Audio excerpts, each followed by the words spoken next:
Morning to all. Today we discuss about the acid, base and salt chapter that is very important for the examination. ये ऐसा chapter है chemistry का जो आपके class 10th, class 12th, class 9th, class 8 सभी में आपको दिखने को मिलेंगे। इसके जो कॉन्सेप्ट है आपको बहुत कुछ सिखाएगा। केमिस्ट्री का बेसिक कॉन्सेप्ट माना जाता है। ये तो वैसे पार्ट है केमिस्ट्री का, बट हम लोग पूरा किसमें पढ़ते हैं? साइंस में। तो चलिए स्टार्ट करते हैं without any wasting of time.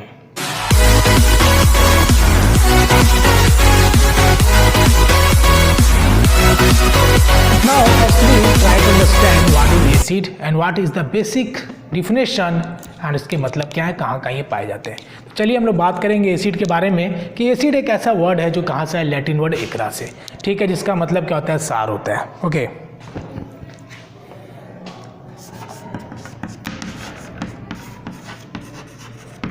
जितने भी एसिड पाए जाते हैं क्या सभी हमारे लिए नुकसान है? नहीं। जितने एसिड पाए जाते हैं वो सारे हमारे लिए नुकसान नहीं है, और ये भी मैं बताऊंगा आपको कि क्यों नुकसान नहीं। In our body there is the presence of HCl that is hydrochloric acid but it does not harm our body. Okay, हमारे बॉडी को नुकसान नहीं पहुंचाते। इन आवर स्टोमक जो HCl पाए जाते हैं वो हमें किस में हेल्प करता है? हमारे फूड को डाइजेशन में, और जो भी बैक्टीरिया हम गलती से कंज्यूम कर लेते हैं उस बैक्टीरिया को डिस्ट्रॉय करने में क्या करता है? हेल्प करता है आपका hydrochloric acid that is HCl। Okay, HCl कहाँ प्रेजेंट है? हमारे स्टोमक में प्रेजेंट है। ओके, अब ये HCl क्या करता है? HCl help in digestion of food. Okay, first point is that help in digestion of food. Okay, that is C. Now second point, it helps to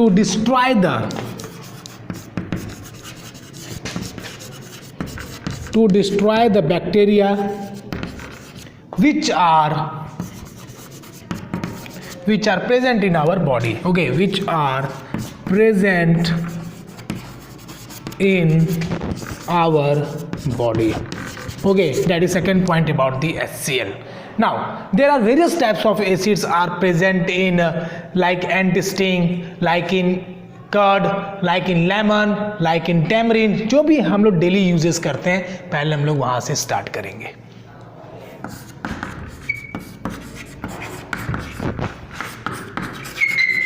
अगर हम ईटेबल आइटम्स की बात करें, first of all curd, okay, जो मेरा favourite है। Okay, सार milk, इसको क्या बोलते हैं? सार मिल्क भी बोलते हैं, क्योंकि ये क्या होता है? दूध के द्वारा दही जमता है और ये खट्टा होता है, दैट इज सार। Okay, now second one is lemon, third one is orange and fourth one is vinegar.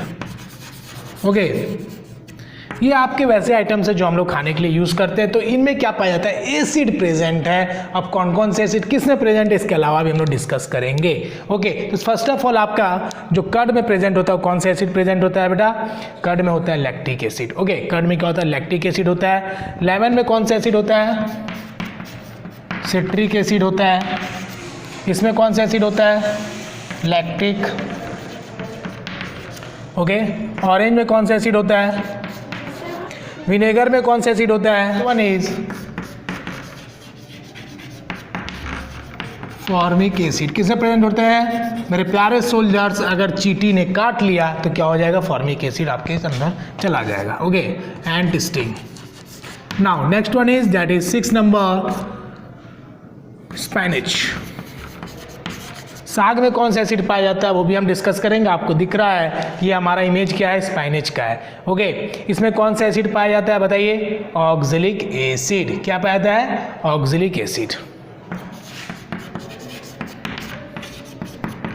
अब आपके बुक में तो केवल स्पाइनेच लिखा है, बट आप याद रखेंगे टोमेटो। ओके, स्पाइनेच एंड टोमेटो में कौन सा एसिड पाया जाता है?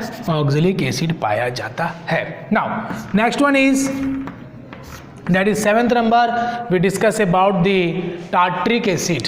Okay, that is TARIC, tartaric acid. ये किसने पाया था? T for tartaric, T for tamarind, that is इमली। सर इमली के नाम पे मुंह पे पानी आ गया बेटा, ऐसा नहीं करो, है ना। तुम्हारी फेवरेट है मानते हैं, लेकिन लोग सुन के लोगों को भी फिर अच्छा लगने लगेगा ना। टार्टरिक एसिड किसे पाए थे? टैमरीन में पाया जाता है और किस में पाया जाता है, आप ये कमेंट बॉक्स में लिख के बताइए। ओके, तो अब तो हम लोग बात किए थे सिंपल, दैट इज ऑरेंज, जो आपकी संतरा है, काफ़ी इजी, काफ़ी मज़ा आता है खाने में, है ना। तो आप देख सकते हैं इमेज लेमन का। बताइए ये जो लेमन आपको इमेज दिख रहा है दैट इज लेमन, बट इसमें कौन सा एसिड पाया जाता है, citric acid. Now orange, next image is orange, जिसमें भी सिट्रिक एसिड पाया जाता है। Next image is vinegar, vinegar में भी देखिए क्या पाया जाता है, एसिटिक एसिड। और आपका फॉर्मिक एसिड, देखिए ये चींटी, यही चींटी है जो क्या होता है, काटता है इंसान को तो क्या करता है, पेन दे देता है, लहरने लगता है, इरिटेशन होने लगता है। और ये आपका क्या करता है, काटने के बाद कुछ नहीं करता, ये तो भाग जाता है, लेकिन इंसान के अंदर क्या चला जाता है, फॉर्मिक एसिड। ओके, उसके बाद आपका स्पाइनच, उसमें अंदर क्या पाए जाते हैं, ऑक्जेलिक एसिड पाए जाते हैं। ओके, ये आप स्पाइनच का डायग्राम देख रहे हैं, उसके बाद टोमेटो का देख रहे हैं इमेज। टोमेटो का इमेज में क्या पाया था, ऑक्जेलिक एसिड, क्या पाया था, ऑक्जेलिक एसिड। नेक्स्ट है आपका टैमरीन, जो को क्या बोलते हैं, इमली बोलते हैं, और इसमें क्या पाया जाता है, क्या पाया जाता है टैमरीन में, टार्ट्रिक एसिड। ओके सर, इसका भी बता दीजिए और किसमें किसमें पाया था। बेटा ग्रेप्स, याद रखना, ग्रेप्स और अनराइप मैंगो। ओके, जो पका हुआ नहीं है, अनराइप मैंगो। ओके, उसका भी आप इमेज दे सकते हैं, ग्रेप्स का इमेज है ये। और ग्रेप्स में क्या पाए जाते हैं, आपके tartaric acid.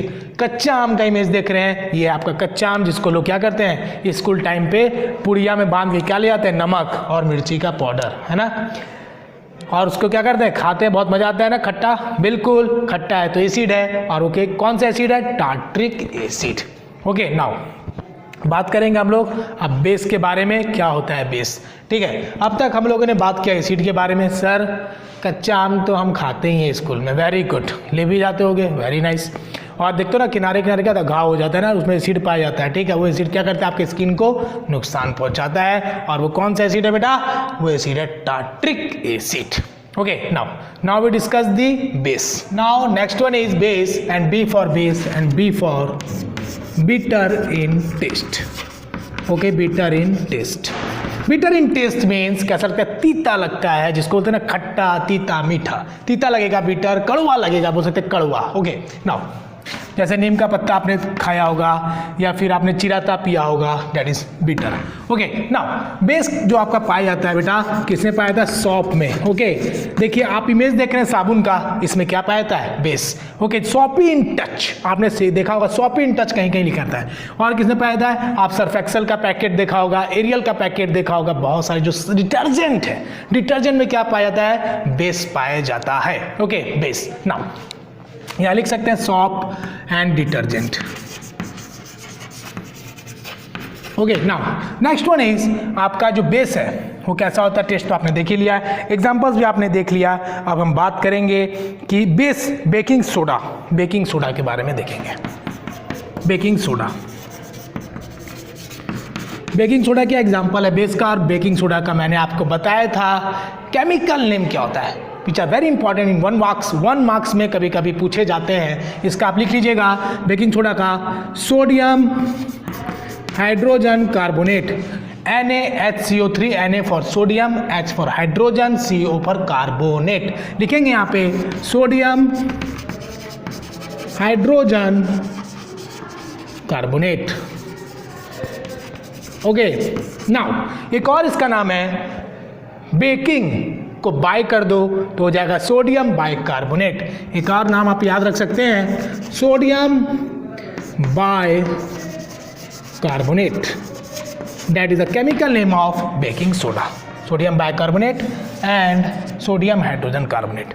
Now we discuss about the different types of indicator, जिसके द्वारा हमें ये पता चलता है कौन सा सब्सटेंस एसिड है, कौन सा बेस है और कौन सा न्यूट्रल है। Okay, next topic is indicator. What is indicator? It helps to determine, it helps to determine which one is acid, which one is acid, base and neutral. Okay, now first we talk about the natural indicator. पहले हम लोग बात करेंगे बेटा कि indicator क्या होता है, जिससे हमें ये पता चलता है एसिड बेस साल्ट क्या। अब हम बात करेंगे नेचुरल इंडिकेटर की।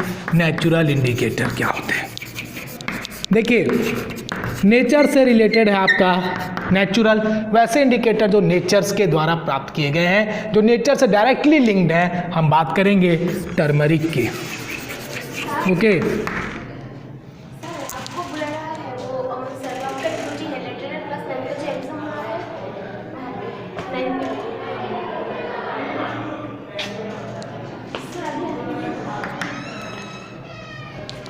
Now first one is turmeric, that is natural indicator. Turmeric की हम बात करेंगे। टर्मरिक में आपका होता है हल्दी, ठीक है। इसमें हम लोग क्या देखते हैं, टर्मरिक मतलब होता है हल्दी। इसको हम लोग कैसे टेस्ट में लाते हैं, ठीक है। फर्स्ट ऑफ ऑल हम लोग क्या करेंगे, टर्मरिक का एक सॉल्यूशन बनाएंगे, turmeric solution. Okay, turmeric solution means हल्दी को जब इसमें घोर देंगे एक सॉल्यूशन तैयार हो जाएगा, और उसको हम लोग एक शीट ऑफ पेपर में क्या करेंगे, टर्मरिक को डाल के क्या करेंगे, ड्राई कर देंगे, सुखा देंगे। ओके, जब ये ड्राई हो जाएगा, एक पेपर बन जाएगा दैट इज टर्मरिक पेपर, तब हम लोग क्या करेंगे, इसमें एसिड डालेंगे, ठीक है। और जब एसिड डालेंगे तो कौन सा कलर शो करेगा, कैसा शो, येलो, वेरी राइट। एक बच्चे ने लिखा है कमेंट बॉक्स में येलो, वेरी गुड। मीन्स जैसा है वैसा ही रहेगा। But in case of base, जब बेस डालते हैं तो कौन सा कलर देगा, dark red. Okay, dark red. आपने ऑब्जर्व किया होगा कि जब शर्ट में हल्दी का दाग लग जाता है और उसके ऊपर जब आप साबुन से साफ़ करते हो तो क्या हो जाता है, रेड कलर का हो जाता है। मीन्स आपका जो साबुन है वो क्या है, बेस हो गया, ठीक है, जो मैंने आपको थोड़ी देर पहले भी बताया था। तो ये था कंडीशन कि टर्मरिक का जो कलर है एसिड में येलो हो जाता है, मीन्स सेम का सेम कलर रहता है, और बेस में क्या होता है, डार्क रेड हो जाता है। That is the condition in case of turmeric indicator.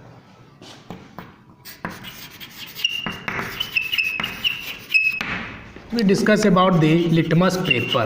Okay, that is also a natural indicator. litmus paper जो आपका क्या नेचुरल इंडिकेटर में हम लोग पढ़ते हैं, और ये litmus paper कैसे बनाया जाता है वो भी हम लोग देखेंगे। It is extracted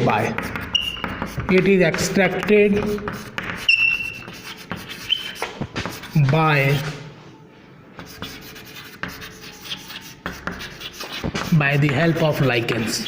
okay, lichens से निकाला जाता है, लाइकेंस के हेल्प के द्वारा निकाला जाता है किसको, लिटमस पेपर को। Okay, first point is that. Second one is lichens आपका क्या है, it is symbiotic association of, lichens की अगर बात करें तो यह symbiotic association of algae and fungi.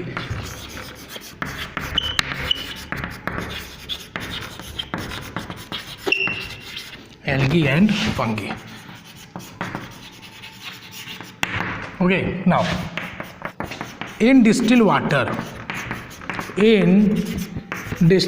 अगर हम डिस्टिल वाटर की बात करें तो डिस्टिल वाटर मैंने आपको पहले भी बताया था कि क्या होता है, प्योर वाटर होता है, उसमें एसिड बेस साल्ट की मात्रा नहीं रहती है, ये bad conductor of heat and electricity होता है, जिसमें से करंट पास नहीं करेगा। ओके, तो डिस्टिल वाटर के केस में भी अगर हम इसका यूज़ करते हैं लिटमस पेपर का, तो ये कौन सा कलर देगा, इन डिस्टिल वाटर कौन सा कलर देगा आपको, पर्पल कलर देगा। ओके, ये पॉइंट्स आप याद रखेंगे जो आपके हर एक एग्जाम, कॉम्पिटिटिव एग्जाम्स में भी देखने को मिल सकता है। ओके, नाउ ये तो थे डिस्टिल वाटर के बारे में। अब ये बताना है आपको कि लिटमस पेपर कितने फॉर्म में पाए जाते हैं और क्या ये लिक्विड के फॉर्म में भी पाया जाता है। यस, करेक्ट, बिल्कुल। लिटमस पेपर तो पेपर के फॉर्म में है ही, और ये सॉल्यूशन के फॉर्म में भी पाया जाता है।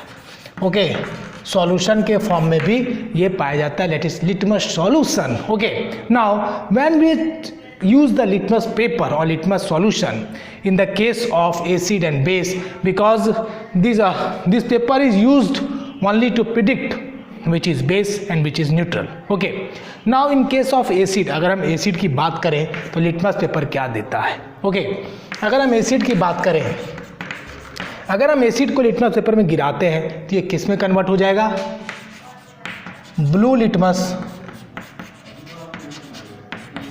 Litmus to red. Okay, acid के केस में किस में बदल जाएगा, ब्लू लिटमस टू रेड में बदल जाएगा। इन केस ऑफ बेस, बेटा क्या होता है कि बेस के केस में अगर हम लिटमस पेपर का यूज़ करते हैं, तो बेस में किस में कन्वर्ट कर देगा, रेड लिटमस को ब्लू में। ओके, ये हम याद रखेंगे, कन्वर्ट कर देगा रेड लिटमस पेपर को ब्लू में। ओके, चाहे वो पेपर हो चाहे वो सॉल्यूशन हो, वो किस में बदल जाएगा, ब्लू में बदल जाएगा। ठीक है, और मैंने आपको थोड़ी देर पहले बताया था एसिड में, तो एसिड में क्या हो जाता है आपका ब्लू लिटमस। मैं दोबारा इसलिए लिख रहा हूँ क्योंकि मैं अभी दोनों का कंपैरिजन करूंगा, कैसे आप इसको याद रख सकते हो।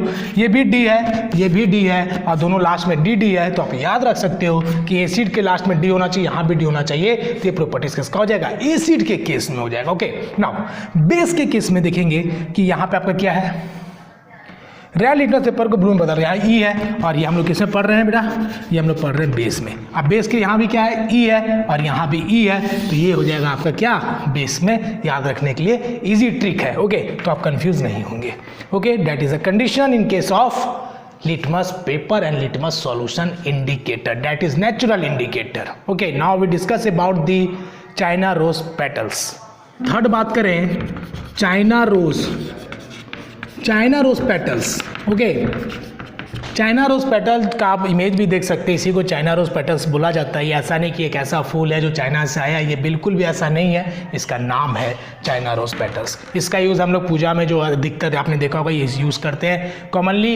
इसका जो इस्तेमाल होता है आपको पूजा में होता है, और बहुत जगह एक वेराइटीज़ ऑफ कलर्स में भी दिखाई देंगे आपको, कोई येलो में दिखाई देगा, कोई पिंक में दिखाई देगा, ओके, कोई डार्क रेड में भी दिखाई देगा। ठीक है, नाउ चाइना रोज पेटल्स जिसको गुड़हल बोलते हैं, ये भी आप याद रख सकते हैं। और इसका यूज़ क्या है, it is also indicator, it is also natural indicator. Okay, first of all ये क्या बेटा, ये है नेचुरल इंडिकेटर। ओके, ये आपका नेचुरल इंडिकेटर। और जब हम इसको यूज़ करते हैं कैसे, तो देखिए ये हमने क्या लिया, एक बीकर लिया, बीकर में हमने चाइना रोज को डाला, China rose petals. Okay, petals prominent part of the flower, P for petals and P for prominent part of flower. बेटा ये क्या, फूल के पत्ती है, फूल के पत्ती का जो सबसे ऊपर वाला पार्ट होता है, मैंने कई बार आपको समझाया है, ये जो पार्ट है that is called petals.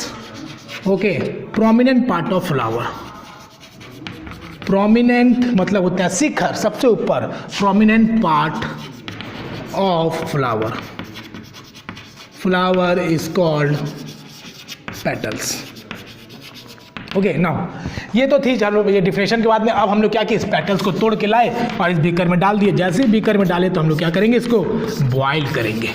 Okay, water में डाला और इसको बॉयल कर दिया, तो क्या हो जाएगा, इसके जितने कलर्स थे वो सारे कलर्स किस में आ गए, इस बीकर में आ गए। अब सारे जो कलर्स थे वो लीव्स के उसमें किस में आ गए, बीकर्स में आ गए। अब ये बन गया एक सॉल्यूशन। ठीक है, अब हम इसके यूज़ करेंगे पता करने के लिए कि कौन सा सब्सटेंस एसिडिक है, कौन सा बेसिक है, कौन सा न्यूट्रल है। ओके, नाउ जब हम इसको पुट करते हैं, मान लो हमने पुट किया किसी एसिड को हमने लिया चाइना रोज पेटल्स के सॉल्यूशन के लिए टेस्ट करने के लिए, तो एसिड में कौन सा कलर देगा, ये कलर देगा आपका डार्क पिंक। ओके, आपके बुक में लिखा होगा मैग्नेटा करके, जिसको डार्क पिंक भी बोलते हैं, मतलब इसका एक टर्म दे दिया, इसको आप याद रखेंगे क्योंकि एमसीक्यू अगर देता है तो उसमें आपको ये भी मिल सकता है, ये भी मिल सकता है, that is an. Okay, now what happen in case of base, जब बेस में मतलब बेसिक्स पता करना है कि वो बेस है एसिडिक है, तो ये कलर अगर देता है green, okay, green colour show करता है, मीन्स वो कौन सा सब्सटेंस है, बेसिक है। ठीक है, तो ये थी बात आपकी China rose petals. Okay, that is also a natural indicator. Now we discuss about the next topic, neutral substance. Okay, neutral substance में क्या होता है, acid and base. Acid and base जब एक साथ ऐड होते हैं तो ये क्या होता है, न्यूट्रलाइज्ड हो जाता है, इसका जो इफेक्ट होता है बिल्कुल न्यूट्रल हो जाता है। बट दैट इज तो कॉल्ड न्यूट्रल सब्सटेंस। ये होती थी बात न्यूट्रल सब्सटेंस की। अगर हम बात करें न्यूट्रलाइजेशन, ओके, न्यूट्रलाइजेशन प्रोसेस में क्या होता है, न्यूट्रलाइजेशन प्रोसेस में होता है आपका एसिड एंड बेस रिएक्ट करके फॉर्म करता है साल्ट। ओके, अगर हम बात करें तो प्रोडक्ट जो हमें मिला वो क्या मिला, साल्ट मिला, ये आपको ध्यान में रखना है। और साल्ट आपका कैसा हो सकता है, एसिडिक भी हो सकता है, बेसिक भी हो सकता है और न्यूट्रल भी हो सकता है। किस केस में? न्यूट्रलाइजेशन के केस में। ओके, साल्ट में बी एसिडिक, बेसिक और न्यूट्रल। ठीक है, तो ये बात थी आपके किसमें? Neutralisation process.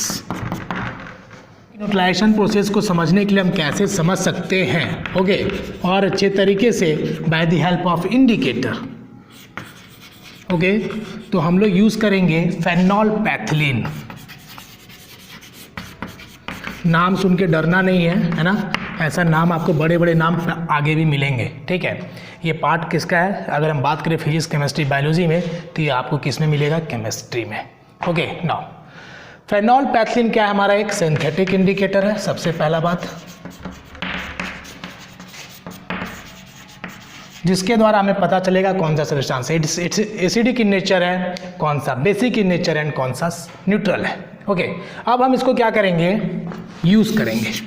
ठीक है, जैसे हमने फेनोल्फैथलीन को या फिर किसी एसिड को हम लोग ऐड किए, ठीक है, जैसे ही ऐड हुआ एसिड के केस में, कौन सा कलर देगा? कोई भी कलर नहीं देगा, कलरलेस। ओके, अब हम बात करें बेस के केस में। वेरी गुड, बेस की अगर हम बात करें तो बेस में कौन सा कलर देगा? बेस में कौन सा कलर देगा? Pink colour. ये आपका जो था काफ़ी इंपॉर्टेंट पॉइंट्स हैं, ये आपके एग्जाम्स के लिए या फिर आगे क्लासेस में भी आपको मिलेंगे। ठीक है, चाहे आपको कोई भी कॉम्पिटिटिव एग्जाम्स में भी मिल सकते हैं। कोई भी कॉम्पिटिटिव एग्जाम्स होते हैं ना, उसमें एनसीईआरटी डाला हुआ रहता है। ठीक है, एनसीईआरटी का निचोड़ जो होता है ना, बोल सकते हैं कि जितने भी इंपॉर्टेंट पॉइंट्स हैं सबको कंबाइन करके जनरल साइंस जो भी बुक्स आप पढ़ते हो उसमें आपको ये सब मिलेंगे। ठीक है, तो एनसीईआरटी को पढ़ना तो नेसेसरी है ही, उसके अलावा जो भी बुक है उसको भी आप पढ़ सकते हैं, बट ये सब पॉइंट्स आपको मिलेंगे एक्स्ट्रा बुक भी जो भी आप पढ़ोगे। ठीक है, रिपीट करोगे इस प्रोसेस को, जैसे एसिड में कलरलेस हो गया, बेस में पिंक हो गया, फिर आप एसिड डालोगे तो फिर अगेन वो कलरलेस हो जाएगा, फिर आप बेस डालोगे, फिर कौन सा कलर हो जाएगा? पिंक हो जाएगा। ओके, इसमें ऐसा जादू आपको देखने को मिलेगा। ठीक है, तो इसके प्रोसेस के द्वारा हम न्यूट्रलाइजेशन को समझ सकते हैं। मान लिया जाए आपने एसिड डाला, ओके, एसिड डाला, क्या हो गया? कलरलेस हो गया। ठीक है, फिर आप बेस डालते हो, फिर क्या हो गया? आपका पिंक हो गया। अगेन आप अगर उसमें डालते हो, मतलब पिंक होने के बाद फिर आप एसिड अगर उसमें मिक्स करते हो, देन आप फिर क्या हो जाएगा? फिर कलरलेस हो जाएगा। हमने फिर क्या किया? इसमें एसिड डाला, फिर क्या हो गया? फिर आपका घूम के क्या हो गया? जादू हो गया और कलर गायब। ठीक है, कलरलेस। मैंने पहले भी आपको ये एक्सपेरिमेंट करके दिखाया था। ठीक है, अगर आपको याद होगा, जो बच्चे पहले देखे होंगे उनको याद होगा। बेस, फिर अगर हम बेस डालते हैं तो फिर क्या हो जाएगा? पिंक हो जाएगा। तो ये जो प्रोसेस है ये चलता रहेगा जब तक हम इसको इस तरीके से ऐड करते जाएंगे। ठीक है, in case of phenolphthalein, in case of synthetic indicator. Okay, जो आपका क्या है? फेनोल्फैथलीन। इसको याद रखना है, ऑब्जेक्टिव में पूछा जा सकता है which one is synthetic indicator, which one is natural indicator. इस तरह के क्वेश्चंस आपके एग्जाम में पूछे जा सकते हैं। ओके, ऑब्जेक्टिव में MCQ. Neutralization in everyday life. Okay, neutralization in everyday life. Okay, आपने हमेशा पढ़ा होगा एसिड बेस हमें साल्ट और वाटर देता है, बस उसी को लिखना है। अगर हम यहाँ पे लिखते हैं एसिड प्लस बेस बिकम्स, ये जो एरो मार्क है ना इसको बिकम्स बोलते हैं। ओके, अगर आपको कहीं कोई बोलता है एरो मार्क, देन आप इसको कह सकते हैं इन केमिस्ट्री, इन साइंस इसको बिकम्स बोलते हैं। Acid and base becomes salt and water. ये हमारा क्या है बेटा? ये हमारा प्रोडक्ट। ओके, ये क्या है? रिएक्टेंट। तो हम जब रिएक्ट कराते हैं, कोई केमिकल रिएक्शन कराते हैं, तो हमारा पहला क्या होता है? कि रिएक्टेंट होता है, और जो हमें प्राप्त होता है उसको हम लोग क्या बोलते हैं? प्रोडक्ट बोलते हैं। ओके, नाउ अब हम लोग क्या करेंगे? इसमें करेंगे हम लोग HCl। एसिड हमारा क्या है बेटा? HCl है, HCl and NaOH, that is sodium hydroxide, and HCl hydrochloric acid. Okay, हम बात करेंगे, मैंने आपको थोड़ी देर पहले बताया था स्टार्टिंग में क्लास के कि HCl जो हमारे स्टोमक में पाया जाता है वो हम बताएंगे। आपको कन्फ्यूजन हो रहा होगा, मैं मान सकता हूँ। रिएक्टेंट HCl और आपका क्या? Sodium hydroxide. मैं यहाँ पे लिख देता हूँ ताकि आपको क्लियर रहे, sodium hydroxide. Okay, and HCl is hydrochloric acid. Hydrochloric acid जब हम इसको रिएक्ट कराएं तो it becomes salt that is NaCl। आपको कभी कभी कॉमन फार्मूला भी साल्ट कहा जाता है एग्जाम में कि what is the common formula of salt, then you write NaCl, sodium chloride. Okay, sodium chloride जो हम लोग नमक बोलते हैं, ठीक है, जिसके लिए दांडी यात्रा हुई थी। ओके, कब हुआ था बताइए? 1930 में। चलिए आगे देखते हैं। साल्ट प्लस ये हो गया हमारा बेटा वाटर। ओके, तो ये जो हमें प्राप्त हुआ that is product and that is reactant. क्या पढ़ रहे थे हम लोग? Neutralization in everyday life. ठीक है, ये आपके एग्जाम्स में very very very important, class 10th में भी देखने को मिलेगा। ओके, कुछ बेस की बात करें, जैसे आपको दिया है आपके बुक में नेम ऑफ बेस। ओके, तो इससे आपके एग्जाम से पूछे जा सकते हैं, या फिर कोई एग्जाम अगर आप फ्यूचर में दोगे तो आपको इससे क्वेश्चन रहता ही रहता है, एसिड से और बेस से। मैग्नीशियम हाइड्रोक्साइड, मैग्नीशियम हाइड्रोक्साइड जब किस में पाया जाता है बेटा बताइए? मैग्नीशियम हाइड्रोक्साइड आपका आता है मिल्क ऑफ मैग्नीशिया। अभी बात करेंगे इसके बारे में क्या होता है, ठीक है, milk of magnesia. Now second one is sodium hydroxide, sodium hydroxide and potassium hydroxide.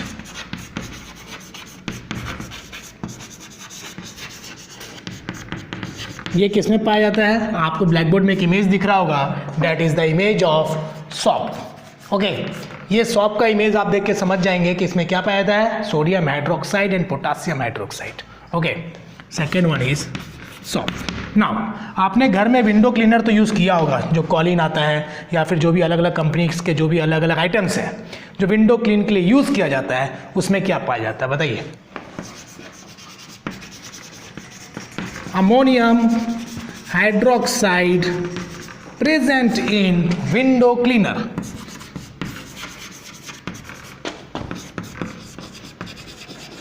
Okay, now next one is calcium hydroxide. Okay, calcium hydroxide आपका चूना पानी का नाम आपने सुना होगा, कैल्शियम हाइड्रोक्साइड। ओके, इसमें किसमें पाया था? Lime water. लाइम मतलब चूना और वाटर मतलब आपको पता ही है पानी। चूने पानी में क्या पाया था? Calcium hydroxide. ये थे आपके 4 नेम ऑफ बेस जो आपके NCERT में दिया है। ओके, इसके अलावा भी आपको आगे क्लास में मिलेंगे, लेकिन अभी हम लोग इतना ही डिस्कस करेंगे। फिर से एक बार रिपीट करेंगे क्योंकि इंपॉर्टेंट है। Magnesium hydroxide present in milk of magnesia, sodium potassium present in soap, as for sodium as for soap तो आप याद रख सकते हैं। Okay, ammonium hydroxide present in window cleaner and calcium hydroxide present in lime water. Okay, कैसे याद रख सकते हो? देखिए, चूना भी व्हाइट होता है, अगर आप कैल्शियम की गोली लेने जाओगे तो मोस्टली आपको व्हाइट कलर में ही मिलेगा। ओके, ऐसे भी आप याद रख सकते हैं। Now we discuss the next topic. Next topic is acidity in digestion. जब हम लोग भोजन करते हैं, तो बहुत सारी वेराइटीज ऑफ भोजन हम लोग एक साथ अगर करते हैं तो मोस्टली केसेस में क्या होते हैं? जब आप शादी में जाते हो या फिर किसी पार्टी में जाते हो, किसी इवेंट में जाते हो, तो बहुत तरह के आइटम्स आपके सामने मिलते हैं। मीठा, खट्टा, वेज, नॉन वेज सब मिला के जब आप खा लेते हैं तो आपका जो स्टोमक है, जो आपका गमला ऐसा पेट है, इसमें क्या होता है? धीरे धीरे एकदम फाइट होने लगती है, सब भोजन टकराने लगते हैं। बेटा ऐसा नहीं होता है, एसिडिटी की मात्रा बढ़ जाती है। जो आप भोजन करते हो, वैराइटीज ऑफ भोजन करते हो, तो उस समय ज़्यादा एसिडिटी की प्रॉब्लम होती है। लेकिन ऐसा फिक्स नहीं है कि आप ज़्यादा वैरायटी करोगे तो एसिडिटी होगी, लेकिन मोस्टली केसेस में ऐसा होता है ना। लेकिन ये कभी भी हो सकता है, अगर आप बेड टाइमली खाते हो, टाइम से भोजन नहीं करते हो, तो भी एसिडिक प्रॉब्लम हो सकती है। आप अगर अच्छे से भोजन नहीं करोगे, आप ज़्यादा किसी एक चीज़ को ज़्यादा खाते हो, फास्ट फूड ज़्यादा खाते हो, वेज ज़्यादा खाते हो, नॉन वेज ज़्यादा खाते हो, या फिर अल्कोहलिक हो, तो उस समय क्या होता है कि इनडाइजेशन प्रॉब्लम जो होता है वो ज़्यादा होता है। ओके, तो होता क्या है, एसिड की मात्रा हमारे स्टोमक में बढ़ जाती है। उसको क्या करना है? ठीक करना है तो बेस खाते हैं। बेस लेके आते हैं, भगवान हमें देता है, हवा से आता है, ऐसा नहीं है। हम लोग मार्केट जाते हैं, दवा लेके आते हैं, that is milk of magnesia containing medicine. Okay, उसमें क्या पाया जाता है? मिल्क ऑफ मैग्नीशिया पाए जाते हैं। मेडिसिन के रूप में हम लोग मिल्क ऑफ मैग्नीशिया यूज करते हैं, that is one of the antacid. Antacid means, anta means what? Against. Acid means against. Acid क्या करता है? फाइट करता है, और क्या करता है? इंसान को ठीक करता है। Okay, that is main purpose of acidity and indigestion. Okay, now during the time of hyper acidity, जब हम लोग हाइपर एसिडिटी के केस में देखते हैं क्या होता है? We use milk of magnesia like base, ताकि हम इंसान क्या हो सके, ठीक हो सके और स्वस्थ हो सके। इसका एक बहुत सारे उपाय हैं। अगर हम सुबह सुबह अगर जब हम सो के उठते हैं देन अगर आप गर्म पानी पीते हो तो एसिडिटी की प्रॉब्लम नहीं होगी। सुसुम पानी, सुसुम मतलब बोलते हैं हम लोग देसी भाषा में कि नॉर्मल वाटर, जो आपका नॉर्मल हीट हो, ज़्यादा गर्म ना हो, ज़्यादा ठंडा ना हो, नॉर्मल वार्म वाटर आप पिएंगे तो पेट से रिलेटेड बीमारी आपको जल्दी नहीं होगी।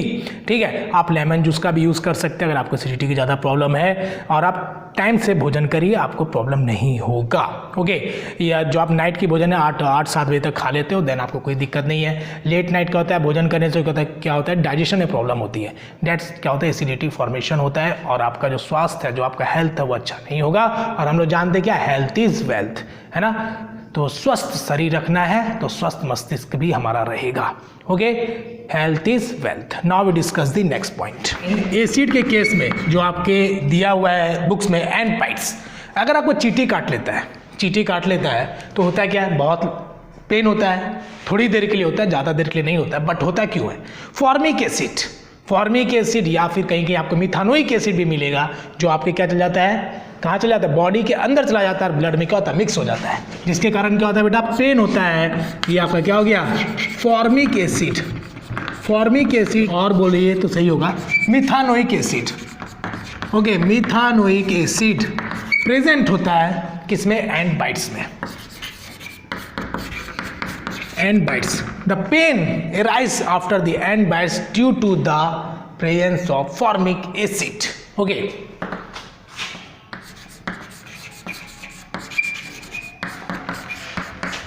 After end bites, pain arise due to the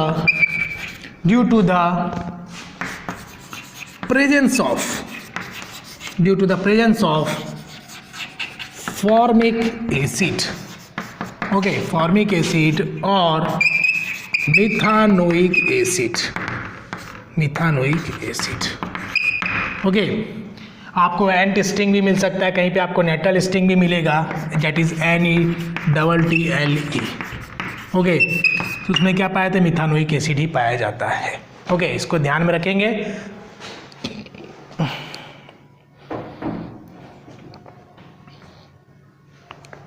now जब ये दर्द हो रहा है, आपको इरिटेशन हो रही है, पेन हो रहा है, तो इसके लिए उपाय क्या कर सकते हैं। देखिए, एसिड बेस साल्ट हम चैप्टर का नाम है, एसिड के बारे में हमने पढ़ लिया कि चलो एसिड तो हमारे स्किन के अंदर ब्लड में चला गया, पेन होने लगा, तो हम लोग क्या करेंगे, बेस को लेके आएंगे। अब बेस क्या करेगा, इफेक्ट को कम करेगा, न्यूट्रल करेगा, जिससे क्या होगा, पेन कम हो जाएगा। ठीक है, तो बेस में हम लोग क्या यूज़ करेंगे मेरे प्यारे सोल्जर्स, यूज़ करेंगे कैलामाइन सॉल्यूशन।